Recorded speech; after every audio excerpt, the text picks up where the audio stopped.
Célébration ce dimanche 22 mars de la Journée mondiale de l'eau. La cérémonie était présidée par le Premier ministre, le général de division Abdoulaye Maïga. Les détails à suivre au cours de cette édition. Jeunesse et paix au Mali, à Sikasso. Quel rôle des jeunes dans la consolidation de la cohésion sociale et la gouvernance locale? Les détails à suivre également au cours de cette édition. C'était là les titres. Bonjour, bonsoir mesdames et messieurs, c'est l'endroit où vous êtes content pour moi de vous retrouver. Bienvenue à cette session d'information. Nous sommes lundi 23 mars 2026. Comme annoncé dans les sommaires, le Premier ministre, le général de division Abdoulaye Maïga a présidé ce dimanche 22 mars la cérémonie de célébration de la Journée mondiale de l'eau. Le thème retenu pour cette édition 2026 est l'eau source d'égalité, une manière de lutter contre l'inégalité d'accès à l'eau qui affecte de manière disproportionnée les femmes et les filles. Amara Traoré nous en dit plus.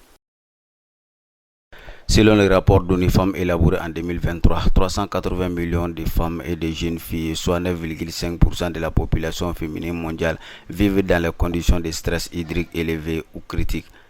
Un chiffre qui devrait passer à 674 millions dans 33 pays d'ici 2025. Aussi, dans 53 pays du monde, les femmes et les filles consacrent 250 millions d'heures par jour à la collecte de l'eau, soit 3 fois plus élevé que les hommes et les garçons. C'est dans ce cadre qu'est célébrée la Journée mondiale de l'eau afin d'attirer l'attention sur l'importance de l'eau douce et de plaider en faveur d'une gestion durable et intégrée des ressources en eau, conformément aux objectifs de développement durable. Le Premier ministre a rappelé que l'accès de l'eau potable pour tous les Maliens et tous les Maliens constitue un droit reconnu tel qu'annoncé par l'article 10 de la Constitution du 22 juillet 2023. C'était l'occasion pour le chef du gouvernement de signaler que les questions relatives à l'eau potable occupent une place de choix pour le président de la transition, le général d'armée Assimi Goïta, notamment à travers ses œuvres sociales et la construction d'infrastructures hydriques conformément au plan d'action gouvernemental 2025-2026. Nous revenons ici à Sikasso, un geste de reconnaissance. L'artiste Tonton Flani a honoré ce dimanche Abdoulaye Diallo Di Simbo à travers la remise d'un diplôme de reconnaissance. La cérémonie s'est tenue au domicile du récipiendaire au quartier Boribassi à Sikasso. Suivons le reportage pour plus de précision.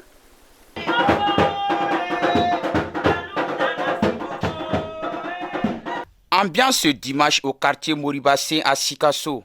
L'artiste Tonton Flani a réuni les proches amis connaissances pour une cérémonie de reconnaissance. Au cœur de l'événement, la remise d'un diplôme de reconnaissance à Abdoulaye Diallo Simbo, un geste symbolique à travers lequel l'artiste attend saluer les efforts et les qualités humaines du récipiendaire.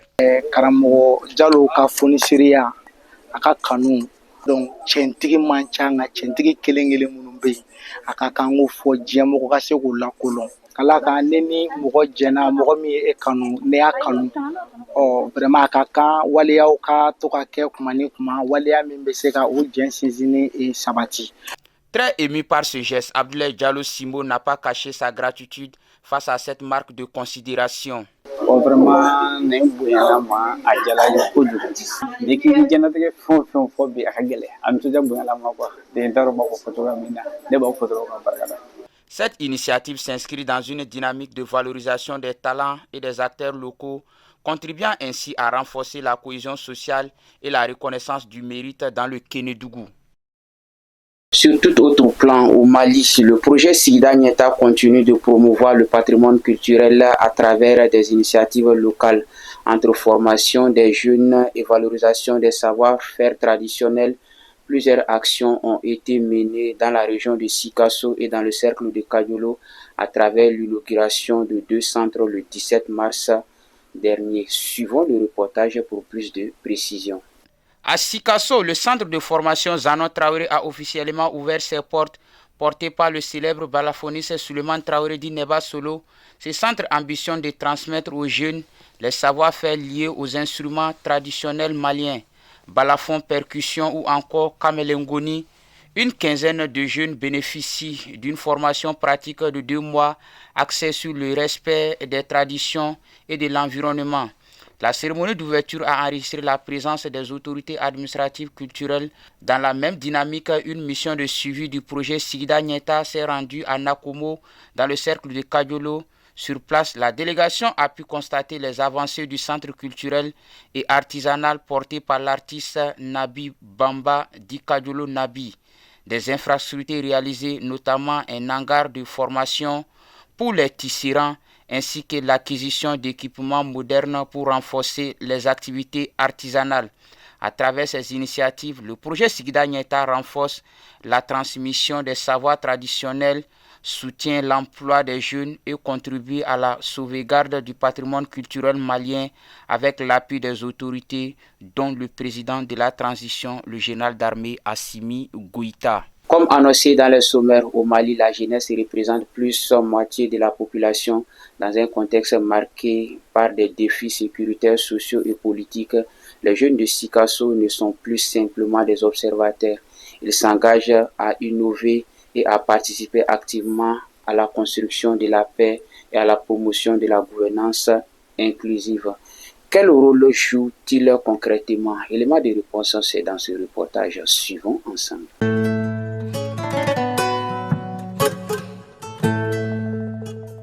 Comme dans plusieurs localités à travers le Mali, Sikasso fait face à des défis liés à l'insécurité et à la cohésion sociale. Face à cette situation, l'inclusion des jeunes apparaît comme une réponse essentielle. Promouvoir le vivre ensemble pour une stabilité durable, s'engager dans la prévention des conflits, renforcer l'unité au sein de la communauté, tels sont les objectifs que se fixe aujourd'hui la jeunesse de Sikasso. Bon, l'engagement pour la paix est un devoir citoyen pour tout Malien et pour tout Malienne.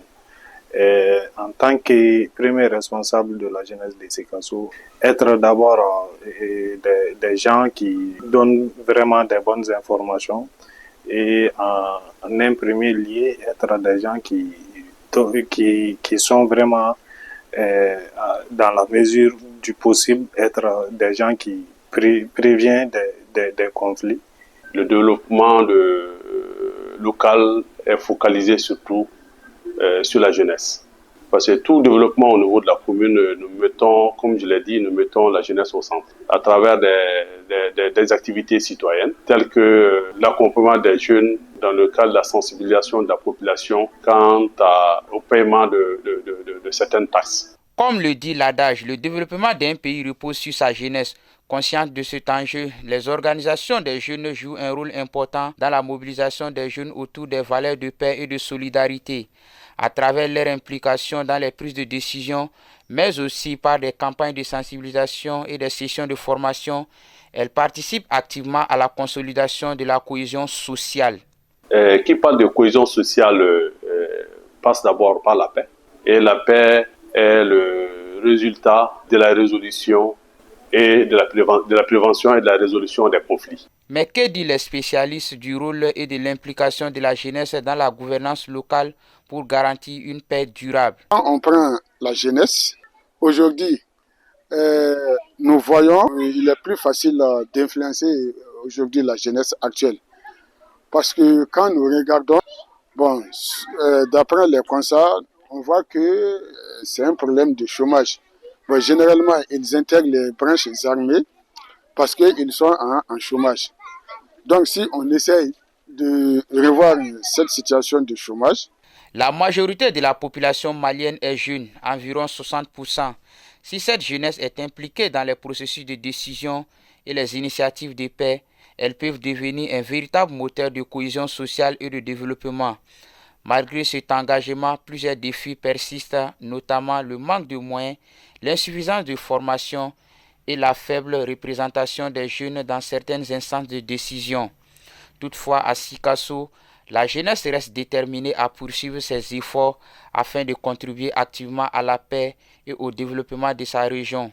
Dans un contexte où la paix demeure un défi majeur, l'engagement des jeunes apparaît plus que jamais comme une clé essentielle pour bâtir une société plus stable, plus solidaire et plus inclusive. Ainsi s'achève cette session d'information. Content pour moi de l'avoir présentée. Bonne suite de programmes sur Kenya TV, vous qui nous suivez à Momasoni, à Ségou, à Koutiala, à Bamako, à Kaï et partout à Sikasso et au Mali. Qu'Allah bénisse le Mali.